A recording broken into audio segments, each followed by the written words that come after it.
Hi, I'm Greg Kurjata with Bestgrow Greenhouses. Thank you for joining me on this investor update. Our last communication was several months ago at the end of the first quarter.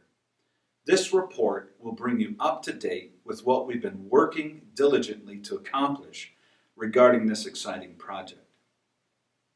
But first, we have a couple of administration items to deal with. We have a new corporate address and office. The new address is 18304 105th Avenue, Suite 103 in Edmonton. We have a new logo. We felt it was important to design a logo that would look great on a supermarket shelf on one of our packages. A logo that we could create into a recognizable and desirable brand. I'll go into more details about the brand in a minute. We are updating the website. The current website needs a refresher. So we decided to create a site that would easily morph from a fundraising information site to a producer site. It will have current HTML standards and a fresh new look and feel, and it will be up by the end of September. We're now members of the Canadian Produce Marketing Association, the CPMA. This membership gives us access to contacts within the industry, industry information and data, along with a fancy plaque that is now proudly hung by my office door. Now on to new business. The market opportunity for baby leaf produce. Hydronov Incorporated has invested a number of years and tens of thousands of dollars to develop a high-density growing system that would enable us to grow baby leaf produce using the deep pool floating raft system. When we were first shown the production numbers from a facility in Pennsylvania and what they were selling the packaged product for at wholesale prices, we were more than interested in the possibility of diversifying our product mix to include baby leaf produce. You know, it only takes 21 days from seed to harvest with the baby leaf produce. But what we needed to know before we decided to move in that direction was the size and the scope of the actual market in Western Canada. We applied for a grant through Growing Forward 2 and were successful in getting the funding for a market study for 142 and 284 gram clamshell packaged containers in the baby leaf and packaged salad categories. We retained the services of Roger Barnes Incorporated out of Vancouver and worked closely with them over a couple of months as we studied the actual market numbers for baby leaf category of produce in Western Canada, which is Manitoba to BC. The report was quite extensive, but here are the highlights. The main players in the market are Fresh Express and Dole. That the packaged salad space is a $250 million industry in Western Canada. Organic salad accounts for the largest number of sales. Conventional produce in packaged items like ours grew by 18% last year alone. Organic packaged gets $21 per kilogram, and our conventional would be at $17. We came across Horticultural Canada information that they're trying to grow the Canadian produce market from $5 billion to $10 billion over the next 5 years. And they have an initiative that requires Canadian grocers to maintain a minimum of 40% Canadian content in their produce departments.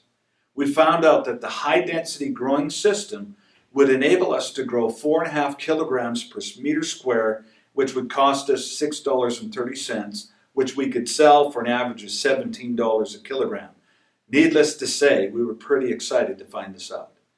On top of all that, we discovered that 100% of the packaged produce comes from the U.S. When we told Loblaw, Sobeys, and other marketing contacts we have that we were contemplating growing baby leaf and packaging it, they began talking about setting up buying programs with us to get our produce going in their stores. Our research also confirmed that we could enter the market with about 3 to 4 million clamshell containers and do extremely well. We would add this to our lettuce production. To make this work, we would need to install equipment that would automate the seeding, harvesting, packaging of the produce, and washing of the produce and of the boards. This equipment would cut our labor force down from 40 to 15 people. And within 2 years, the labor savings alone would almost pay for the increased capital cost associated with the equipment. Now here's a video that will show you how the equipment works and the entire system of the baby leaf growing system.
This change in the production plan increases the yield of the facility considerably, decreases our labor demand, and will make us more profitable.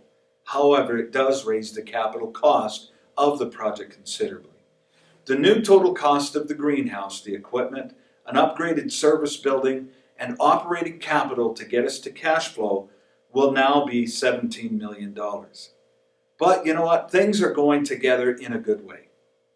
Although we were delayed almost a year in our fundraising efforts with the ASC and the BCSC undertaking, since then we have taken in $891,000, bringing the total offering now to $2.7 million, leaving just $1.7 million to raise. Summer was slow, but the numbers are coming back up as we move into the fall.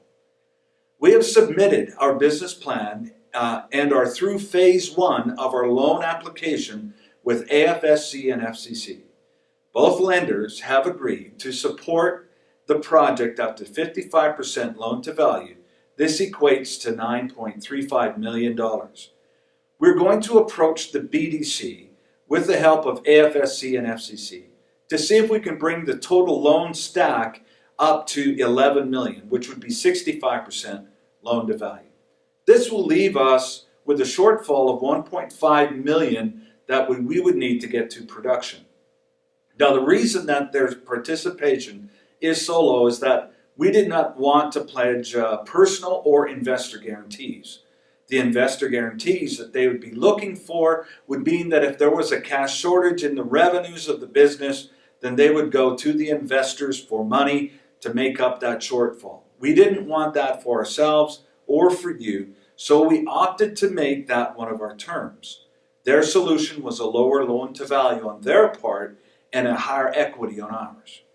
Rather than dilute your position with raising more money through the offering, we decided to find a different and possibly a better way to do this. So in August, we were approached by a consultancy that would help us to access agricultural government funds by acting as lobbyists for us with various departments that may have excess funds remaining in their budgets that they need to place. This would mean that the remaining equity could come by means of funds of this nature. We have just signed the contracts with them, and we will have an update within a couple of weeks. In the meantime, we will continue our fundraising efforts and raise the remaining $4.5 million as soon as we are able to. Now on to what a lot of people are curious about, and that's the land.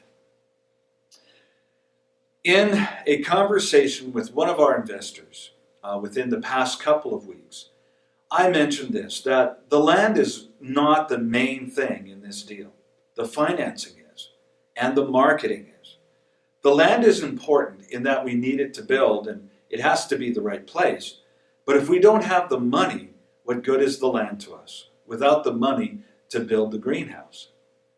So, having said that, we have been busy trying to get land tied up. So far, we've reviewed 7 pieces of land, completed due diligence on 3 parcels, and placed offers on 4 parcels. The last parcel we reviewed is in the municipal district of Foothills, 10 minutes southeast of Calgary on Highway 552 and 80th Street. Of the land we have reviewed, some of the parcels had water issues that were not resolvable. One had a seller changing terms in midstream. Another was priced out of reason by development cost. This latest one, we're currently trying to get the seller back to the table after his lawyer talked him out of selling it to us for reasons unrelated to our project. In addition to that piece, we have 2 other parcels that we are reviewing this week. All are in the Calgary area, in the southeast area. And in the event that this particular seller doesn't come back and respond in the way that we are hoping, we can look at these other parcels. We will have land shortly. It's just got to be the right piece. We had been pushing hard to have construction begin in September. But when the latest land issue occurred in mid-August and the timeline of the lenders, finding out from them last week that they'd come in at 55% instead of 80%, we realized we would not make a September build. The greenhouse has been ordered though, and it will be delivered in March. Construction will be targeted for March 2015, with the first harvest in baby leaf at September and October, and lettuce in October, November. This will only miss harvest targets related to a September construction start by 3 to 4 months, which is really not a significant amount of time. By delaying construction to spring, we'll be able to get everything fully prepared for construction in March. Over the next number of months, we'll be finishing the fundraising, finishing the loan agreements, buying and permitting the land and getting it subdivided, securing contractors, securing equipment, and fully preparing to build in the spring. If you have any questions that this report has raised or that you would like to ask, please email me at Kurjata, GregKurjata at bestgrow.ca, or call me during office hours at 780-297-6081. To recap, we will have land shortly.